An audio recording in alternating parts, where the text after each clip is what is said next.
Hace 110 años, en 1908, un hacendario coahuilense, Francisco I. Madero, publicó un libro titulado La Sucesión Presidencial en 1910, en el que criticaba el perfil dictatorial del gobierno de Porfirio Díaz. Y el 5 de octubre publicó el famoso Plan de San Luis, en el que se llamaba a levantarse en armas el 20 de noviembre de 1910 a las 6 de la tarde para derrocar al porfiriato y establecer elecciones libres y democráticas. En torno a este hecho, en la Cámara de Diputados, los grupos parlamentarios fijaron sus posiciones respecto al 108 aniversario del inicio de la Revolución Mexicana.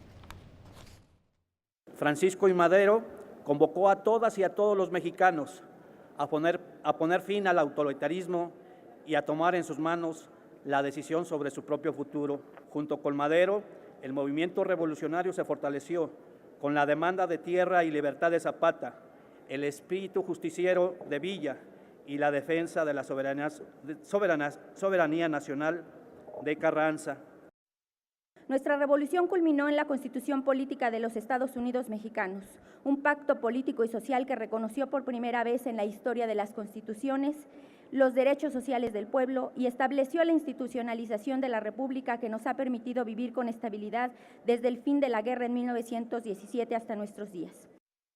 Quienes se consideraron herederos de la revolución terminaron por solo mirar sus intereses y descuidar reivindicar a los más necesitados.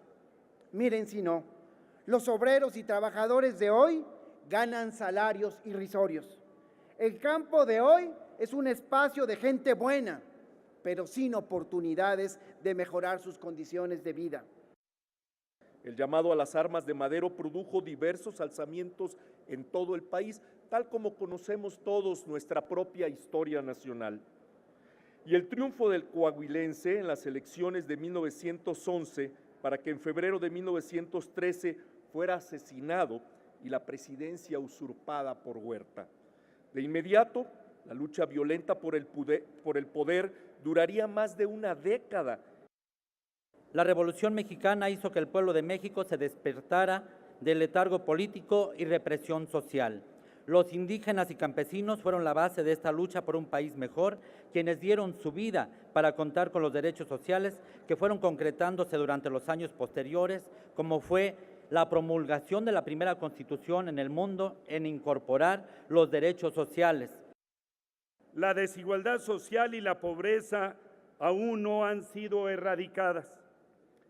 Si en el pasado el reparto de las tierras fue una de las grandes conquistas de la Revolución Mexicana, hoy el reparto de las oportunidades es la mayor exigencia de la sociedad mexicana. La revolución y los gobiernos revolucionarios y postrevolucionarios fracasaron en generar las condiciones de vida anheladas por quienes lucharon. Las traiciones y el caudillismo que encarnó una lucha del poder por el poder fueron el sello inequívoco de esa época. Con el antecedente inmediato de 3 preceptos fundamentales: sufragio efectivo, no reelección, la tierra es de quien la trabaja y el municipio libre. 3 principios que los gobiernos ineptos, ignorantes, abusivos y corruptos degradaron en el periodo comprendido entre 1920 a 2018. Bueno, otro acontecimiento destacado para el Senado de la República: se realizó una sesión solemne para recibir al presidente de la República Árabe Saharaui Democrática y, bueno, en la que se destacó la larga relación diplomática entre ambas naciones. La historia. Este jueves se llevó a cabo en el Senado de la República una sesión solemne por la visita del presidente de la República Árabe Saharaui Democrática, señor Brahim Ghali, quien destacó que su presencia en el Congreso mexicano es resultado de las excelentes relaciones que unen a ambos países. En este contexto, quiero expresar nuestro gran aprecio a la fidelidad de México a este principio. Y en el caso particular del Sáhara Occidental, la posición solidaria que vuestros gobiernos han mantenido en favor de la lucha del pueblo saharaui, posición que constituye un hermoso testimonio de fraternidad, de defensa de los derechos humanos y de los pueblos. La solidaridad, la cooperación entre los pueblos y el respeto a los derechos fundamentales constituyen la premisa fundamental para la paz, la convivencia y el desarrollo de los países. Así lo aseveró el presidente de la nación africana, quien citó a Benito Juárez al referirse al respeto a la soberanía de los pueblos. Recordó que ningún país del mundo reconoce los derechos de Marruecos sobre las partes ocupadas del Sahara Occidental. La República Saharaui, único país árabe de habla hispana, del mismo modo que siente orgullo de su entorno africano, se considera también una extensión de América Latina en el continente africano y está dispuesto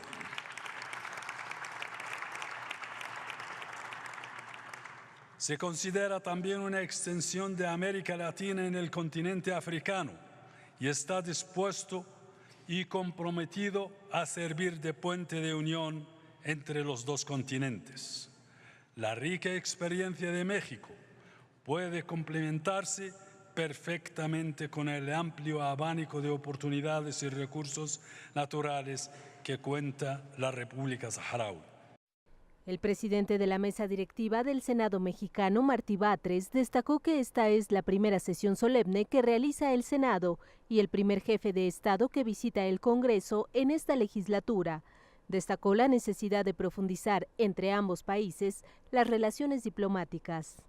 También tenemos la firme convicción de profundizar la cooperación con la República Árabe Saharaui Democrática desde la esfera de acción del Poder Legislativo para la atención de retos globales como el cambio climático, la migración y relaciones económicas mundiales mucho más equilibradas.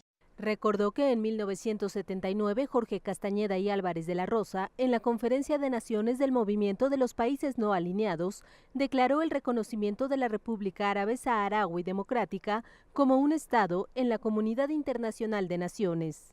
México sostiene la autodeterminación de los pueblos. México sostiene el principio de no intervención. México sostiene la solución pacífica de las controversias. México cree en la igualdad jurídica de los estados.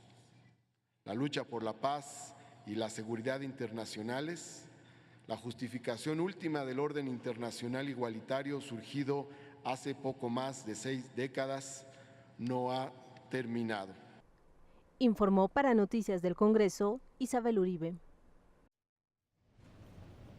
Así se han desarrollado al arrancar esta 64ª legislatura los actos solemnes para conmemorar fechas emblemáticas en nuestra historia y por supuesto en el Congreso Federal. Una pausa y continuamos con este recuento aquí en Noticias del Congreso.